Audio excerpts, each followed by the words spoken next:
때는 보통은 시작하는 이유가 그거거든요. 미용이 좋아서. 그런데 나중에 미용을 안 하고 있는 친구들이 되게 많아요. 그 근무 환경이 너무 열악한 거예요.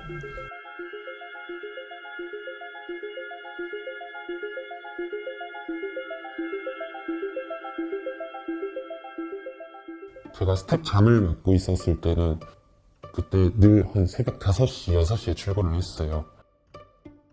보통 지문으로 문을 여는데 지문을 애초에 등록을 안 한 디자이너들도 많아요. 그러다 보니까 이제 좀 어떤 샵에서는 늘 스텝이 있어야 된다. 좀 그 샵의 전반적인 잡무들을 거의 도맡아 하고 있다시피 하다 보니까 뭐 청소 이런 거는 당연한 거고 보수공사 같은 게 있을 때 그거를 돕기도 하고 디자이너 심부름 택배 붙이고 온다든지 뭐 그런 것들도 있고 오후 5시쯤까지 밥을 먹으러 제 몸을 뺄 수 있는 시간이 없는 거예요. 일주일에 6일을 일했었어요. 하루 기본 10시간이었고 그때는 야근이라는 개념도 있어가지고 다른 선생님들이랑 남아서 그 일이 끝날 때까지 있는 경우도 있었고요. 근데 그렇다고 야근 수당이라고 하기엔 너무 말도 안 되는 금액이었고.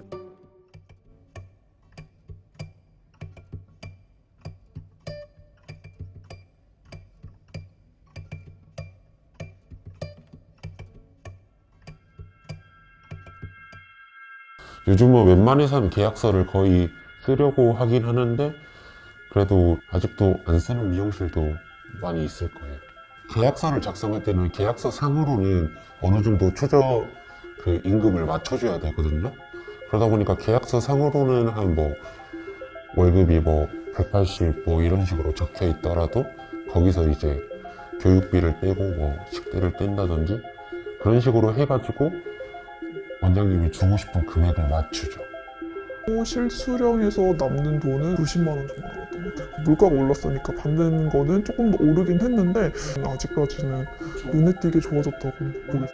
당연히 이제 교육비는 명목일 뿐이다.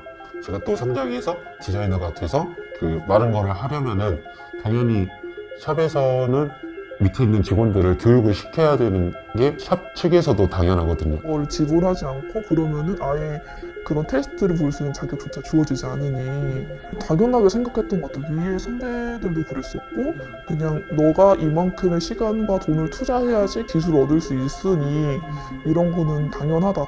물론 출장 가기도 하고 그랬었거든요. 하루 종일 그렇게 붙어 있지만 월급은 똑같았죠.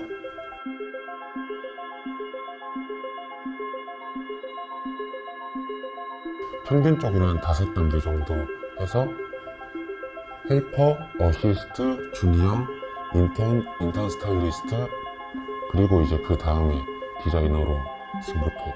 승급 시험이 있어서 그 시험에 떨어지면은 그 단계에서 이제 다시 또 6개월을 준비를 해서 시험을 봐야 돼요. 다 단계를 맞추면 2년 반, 3년 정도 됐었을 것 같아요. 5년? 진짜 6년 이렇게도 한다고 하고 요즘 강남도 그렇게 한다고 들었어요. 군대처럼 어느 정도는 상명하복 느낌이 미용실 안에서 있긴 하죠. 어떤 실수를 하면은 사사건건 일일이 불러서 뭐라고 하고 조금 더 마음에 상처를 입게끔 자꾸 얘기를 하는 뭐 그런 정도? 텃세를 부리긴 하죠. 스텝 때 그 같이 일하는 선생님이 저한테 불합리한 지시를 해서 지금은 이렇게 하는 게 맞는 것 같습니다 라고 했다가 자기한테 계기냐고 하면서 불러다가 욕을 엄청 하셨었어요. 기술로 먹고 사는 직업이다 보니까 어쩔 수 없이 스텝은 그 기술을 가르쳐줄 디자이너들한테 잘 보일 수밖에 없고 휴가를 사용하는 데 있어서는 자유로운 편인가요? 근데 보통 인원이 많은 샵에서는 스태프들이 그 다 휴가 계획을 작성을 하면은 스텝장이 먼저 검토를 해서 그럼 매니저가 다시 보고 수정할 부분 수정하고 원장님이 오케이를 해야만 갈 수 있는 거고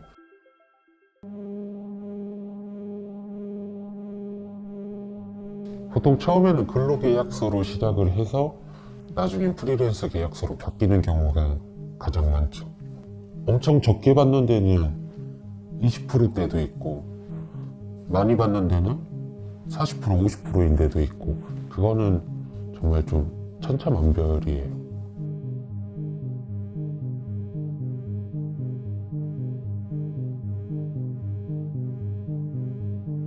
만약 커트가 2만 원이다 하면 25%를 카카오가 떼가는 거예요. 거기에다가 또 45%를 저희가 갖는 거죠. 인턴 선생님이 있어야지 매출을 한다. 그러니까 인턴비 50만 원 정도를 너가 내면 그 책임비로 더 애를 가리키고 더 이끌고 할 수 있지 않냐라는 거죠. 혹시라도 이제 초과로 근무할 시에는 이거는 선생님 시간을 잘 분배를 못했기 때문에 선생님이 추가 임금 내라. 매장 사용료로해서 한 10% 정도 떼가는 게 있어요. 근데 거기에는 뭐 제품이 들어갈 수도 있고 안 들어갈 수도 있고. 매출을 막 990만 원 정도 했다? 근데 월급이 들어온 거 보니까 210만 원 이렇게 들어온 거예요.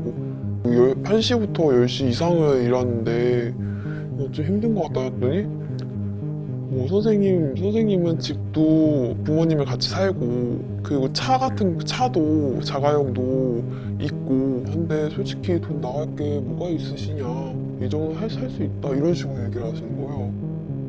그래서 제가 네? 그냥 할 말이 없었어요. 그냥 청담동이 더 적어요. 스태프들도 급여도 더 적고 디자이너도 급여가 더 적어요. 근데 일정 수준 이상을 이제 올라가면은 어느 정도 단가 차이도 있고 하다 보니까 삶의 질이 높죠. 어느 정도 자리가 잡히면. 주변에 알고 있는 친구가 청담동에서 됐다가 한 1년 정도 하고 나왔다고 하더라고요. 힘들어서 결국엔 돈이 안 되니까. 그러니까 상위 1%만이 가져갈 수 있는 조건이 되니까. 그 미용실이 오픈을 하면 무조건 있어야 되고 무조건 그 시간에 퇴근을 해야 되고 보통은 10시부터 8시 근무 시간이라는 게 정해져 있다는 게 참 이상하다고 저는 생각했어요. 프리랜서라 하면 제 일만 하면 된다고 생각을 하는데 매장의 청소라든지 인턴들의 교육이라든지 말만 프리랜서지 근로자가 해야 되는 일을 되게 당연하게 하고 있어요. 근로자로 인턴은 데리고 왔으니 그 매장의 소속이면 매장의 매니저라든지 대표가 관리를 한다고 생각을 하는데 저는 10시 퇴근이잖아요. 이제 9시에 염색 고객님 탈색에 염색이 온다 그랬나? 그러니까 받을 거냐고 물어보더라고요. 근데 하면 쌤 매출에도 도움이 되는 거니까 하는 것도 나쁘진 않을 것 같은데 이런 식으로 얘기를 하시는 거예요. 그래갖고 보내고 싫어요 하기엔 좀 그렇고 그러니까 그냥 했죠. 새벽 2시인가 3시에 끝났고 뭐 네이버 리뷰 10개 채워야 되고 무조건 그리고 카카오 리뷰 5개 채워야 되고 그리고 인스타 2개 뭐 일주일에 2개 적어도 2개 올려야 되고 그런 게 있었어요. 그걸 채워야지 안 채우면 경각심을 주기 위해서 매장 나오라고 한 거라고 하는데 매장 나와서 하고 가시라고 그랬었어요. 모델 작업이라 해서 따로 이제 모델분을 섭외해서 올리기도 해요.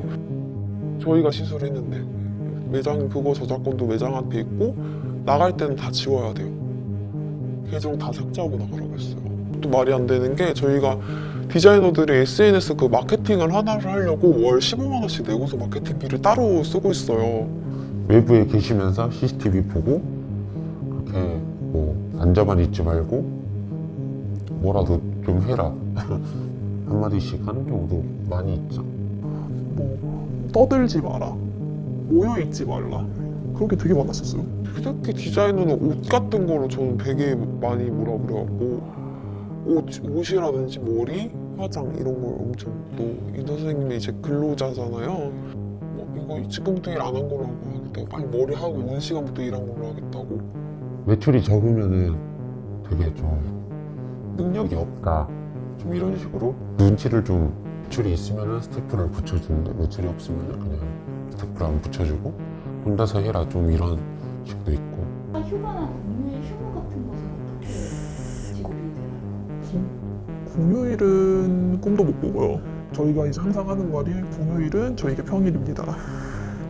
그리고 몰아서 쓰는 게 최대 일주일 못 쉬게 돼 있는 걸로 알고 있어요. 퇴직금은 혹시 있으세요? 없죠.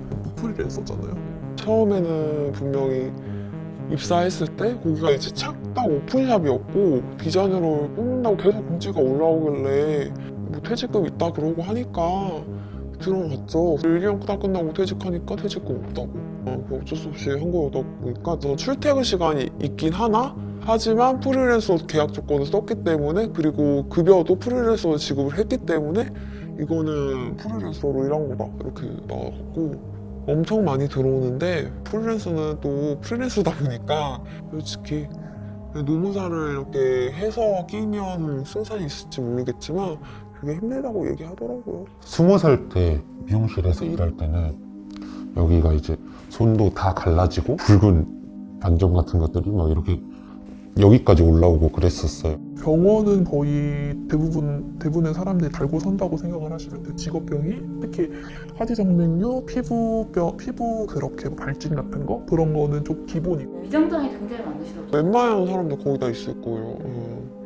그냥 왜냐면 일만 하고 밥 먹을 시간도 따로 안 정해져 있고 하다 보니까 살이 엄청 빠질 수밖에 없어요. 그리고 만약에 혹시라도 이제 머리가 잘 안 나오거나 하면 고객님도 상하겠지만 저희도 엄청난 스트레스를 받고 있거든요. 왜 안 나왔을까?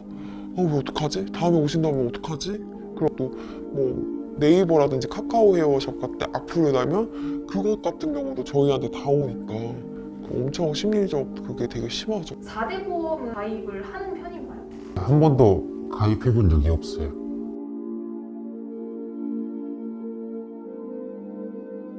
저희는 그냥 말 그대로 그냥 프리랜서처럼 일하고 싶은 거. 근데 보통은 시작하는 이유가 그거거든요. 미용이 좋아서. 그런데 나중에 미용을 안 하고 있는 친구들이 되게 많아요. 그 근무 환경이 너무 열악한 거예요. 제일 큰 거는 임금이에요. 내가 이만큼의 2년, 3년, 정말 많게는 5년까지 버티면서 이렇게 됐는데 내가 더 힘들려고 디자이너가 됐나? 물론 상위 1%가 돼서 정말 잘 나가고 SNS에 스타라고 하는 디자이너를 보면은 정말 뭐 멋있는 직업이고 되게 쉽게 얘기하시는 분들이 많아요. 노후에도 일할 수 있는 기술을 가지고 있잖아. 근데 과연 우리가 얼만큼 이 기술을 가지고 오래 일을 할 수 있을까? 왜냐면 그렇게 하려고 하면 체력도 따라줘야 되고요. 열정도 더 있어야 되는데 굳이 프리랜서가 돼야 될까? 그런 제도적인 관행? 그런 게 좀 더 많이 바뀌었으면 좋겠어요.